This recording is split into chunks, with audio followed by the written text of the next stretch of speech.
ચોમાસું હવે ગુજરાતના દ્વાર પર ઊભું છે. મને એવું પણ લાગે છે કે લગભગ તમારી મારી વાત પૂર્ણ થાય ત્યાં સુધીમાં વલસાડ જિલ્લામાં ચોમાસાનો પ્રવેશ પણ થઈ શકે છે. અનેક જગ્યાએ સારા વરસાદની સંભાવનાઓ છે. એટલે આ સેકન્ડ રાઉન્ડમાં પણ લગભગ મારું અનુમાન છે એ મુજબ દક્ષિણ ગુજરાત અને સૌરાષ્ટ્રના ભાગોની અંદર સારા એવા વરસાદનો લાભ મળશે. ત્રીજો રાઉન્ડ આવશે 27 અથવા તો 28 જૂનથી એની શરૂઆત થશે અને 3 અથવા તો 4 જુલાઈ સુધી એ રાઉન્ડ ચાલવાનો છે.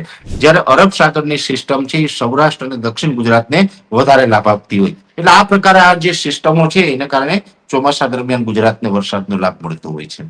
અત્યારે ચોમાસાએ ફરીથી એક વેગ પકડી છે, નવી સ્પીડ પકડી છે. એટલે ચોમાસું અત્યારે સતત આગળ ચાલી રહ્યું છે. આમ લગભગ કહી શકાય કે ગઈકાલે પણ મુંબઈ સહિતના વિસ્તારોને કવર કરી લીધા હતા. હવામાન વિભાગ દ્વારા ઘણી આગાહીઓ થઈ, પણ એ આગાહીઓ છતાં ઘણા પર્યાવરણને લગતા ઘણા પરિબળો એવા છે કે જેને લીધે ખેડૂતોને વરસાદની હજુ પણ રાહ જોવી પડી રહી છે. ત્યારે આપણી સાથે અત્યારે જોડાયેલા છે હવામાન વિભાગ નિષ્ણાંત પરેશ ગોસ્વામી સર. સર, સ્વાગત છે આપનું સ્વરાજમાં. આજે આપણે માહિતી દ્વારા જાણીશું, આપની માહિતી દ્વારા જાણીશું આપના કહેવા પ્રમાણે શું લાગે છે કે ચોમાસું છે એ વહેલું આવવાનું હતું, પણ પ્રી મોન્સૂન જે સિસ્ટમ છે એ ઘણી દૂર જઈ છે અને એના લીધે ચોમાસું હજુ પણ ખેડૂતોને અને રાહ જોવડાવી રહ્યું છે. તો એના વિશે આપનું શું કહેવું છે? ચોક્કસથી આમ જોવા જઈએ તો જે નૈઋત્યનું ચોમાસું જે છે, જેને નિરંતર નૈઋત્યનું ચોમાસું કહેવામાં આવે છે, સૌ પ્રથમ તો એ બંગાળની ખાડીમાં પ્રવેશ કરતું હોય અંદમાન નિકોબાર ટાપુ થઈ, ત્યાર પછી જે હિન્દ મહાસાગરનું નાપું જેને કહીએ છીએ આપણે ગુજરાતી ભાષામાં, ત્યાં શ્રીલંકાના ભાગો ઉપર થઈ અને ચોમાસું મડાગાસ્કર ટાપુ સુધી જતું હોય છે. મડાગાસ્કર ટાપુથી ટકરાય અને જે મોસમના પવનો છે એ જ્યારે પણ કેરળ સુધી પહોંચે છે, એટલે કે નૈઋત્ય દિશામાંથી આવે છે, એટલે આપણે એને નૈઋત્યનું ચોમાસું કહીએ છીએ. અને આ ચોમાસું છે એ કેરળ બાદ કર્ણાટક, કોંકણ, ગોવા, મહારાષ્ટ્ર ત્યારબાદ ગુજરાતમાં પ્રવેશ કરતું હોય છે. અને ગુજરાતમાં જ્યારે પણ ચોમાસાનો પ્રવેશ થાય છે ત્યારે સૌ પ્રથમ ચોમાસું છે વલસાડ જિલ્લામાં પ્રવેશ કરે છે. વલસાડ જિલ્લો છે એ નૈઋત્યના ચોમાસાને પ્રવેશ કરવાનો મુખ દ્વાર કહેવામાં આવે છે. હવે આ નૈઋત્યનું ચોમાસું છે આમ સામાન્ય રીતે જોવા જઈએ તો 15 જૂન આસપાસ જે વર્ષોની એક જે આપણી પેટર્ન ચાલી આવી છે, વેધર સાયકલ જે ચાલી રહી છે એ મુજબ 15 જૂને ગુજરાતમાં સામાન્ય રીતે પ્રવેશ કરતું હોય છે. ઘણી વખત એમાં 24 કે 36 કલાક વહેલું અથવા તો મોડું એ થતું હોય, એ સામાન્ય સ્થિતિ કહેવામાં આવે છે. 24 કે 36 કલાક કરતા વધારે આગળ પાછળ થાય તો એને થોડોક ડિફરન્સ માનવામાં આવે છે.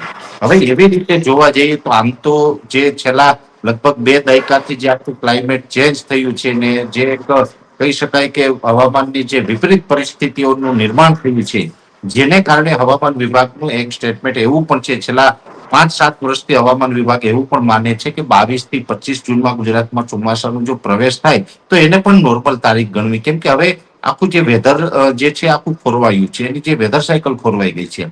એટલે આગળ પાછળ ચાલતું હોય ઘણી વખત.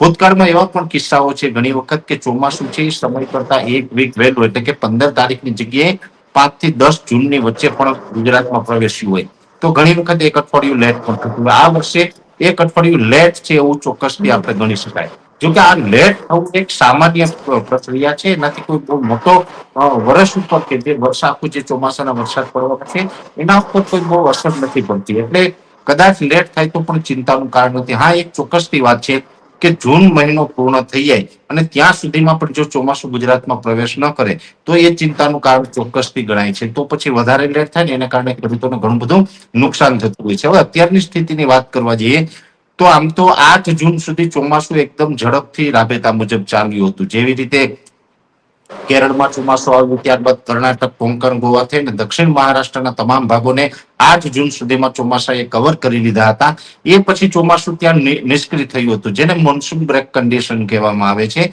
આ મોન્સૂન બ્રેક થયું હતું, પણ એ પછી તે છેલ્લા 2 દિવસથી અરબ સાગરની અંદર એક નવી અસ્થિરતા બની છે. અરબ સાગરમાં કરંટ આવ્યો છે અને આને કારણે અત્યારે ચોમાસાએ ફરીથી એક વેગ પકડી છે, નવી સ્પીડ પકડી છે. એટલે ચોમાસું અત્યારે સતત આગળ ચાલી રહ્યું છે.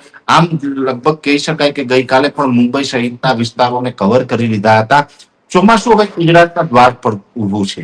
મને એવું પણ લાગે છે કે લગભગ તમારી મારી વાત પૂર્ણ થાય ત્યાં સુધીમાં વલસાડ જિલ્લામાં ચોમાસાનો પ્રવેશ પણ થઈ શકે છે.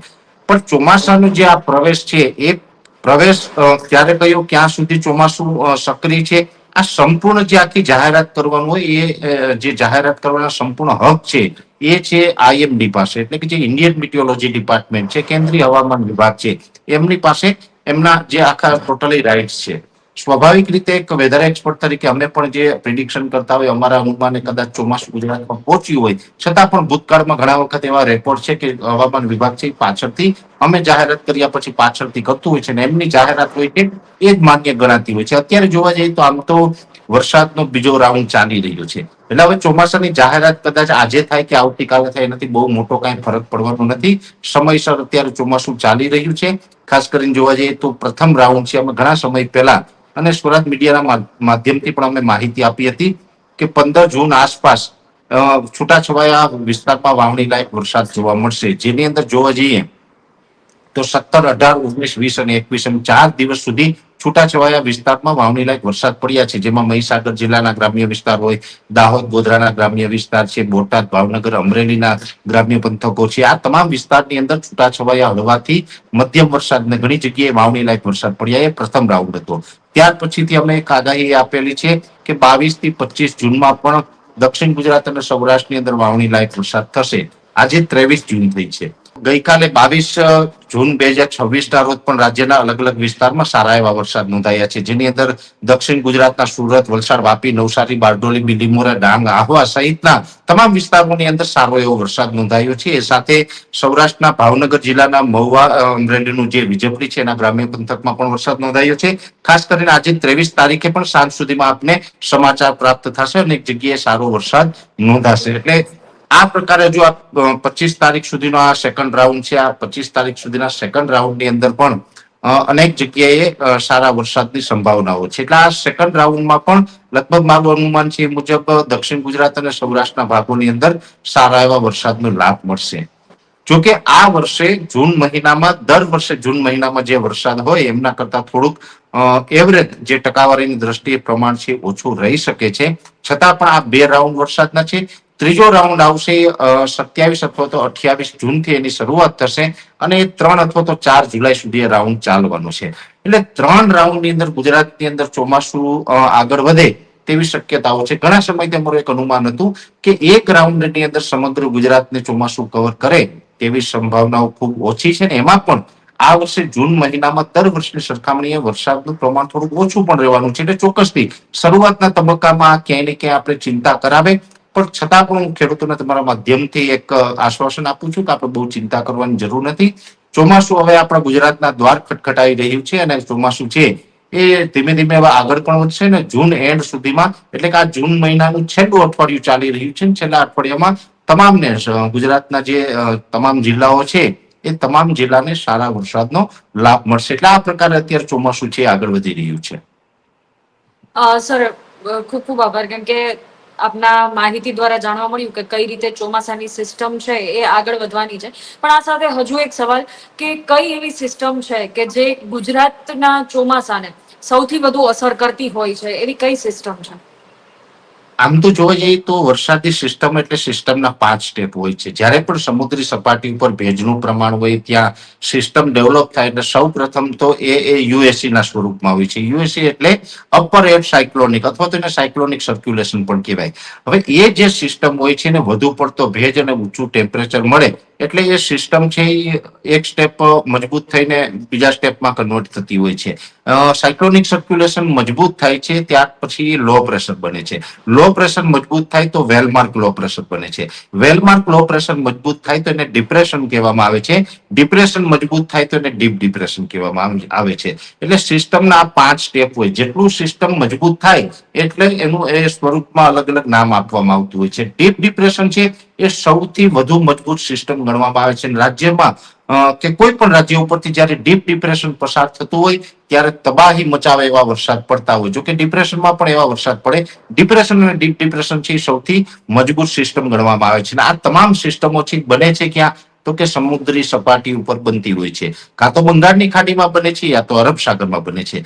હવે જ્યારે પણ ચોમાસું છે ગુજરાત તરફ આગળ ચાલતું હોય ત્યારે મોટા ભાગે અરબ સાગર સક્રિય થાય ને અરબ સાગરની સિસ્ટમો હોય એને કારણે ગુજરાતને વરસાદનો લાભ મળતો હોય છે. ચોમાસું રાબેતા મુજબ થઈ જાય ત્યાર પછી બંગાળની ખાડીમાંથી જો સિસ્ટમ બને તો એ પણ ઘણી વખત ગુજરાતને લાભ આપતી હોય છે. કે બંગાળની ખાડીની સિસ્ટમ છે મોટા ભાગે કચ્છ અને ઉત્તર ગુજરાતને વધારે લાભ આપે છે, જ્યારે અરબ સાગરની સિસ્ટમ છે એ સૌરાષ્ટ્ર અને દક્ષિણ ગુજરાતને વધારે લાભ આપતી હોય. એટલે આ પ્રકારે આ જે સિસ્ટમો છે એને કારણે ચોમાસા દરમિયાન ગુજરાતને વરસાદનો લાભ મળતો હોય છે.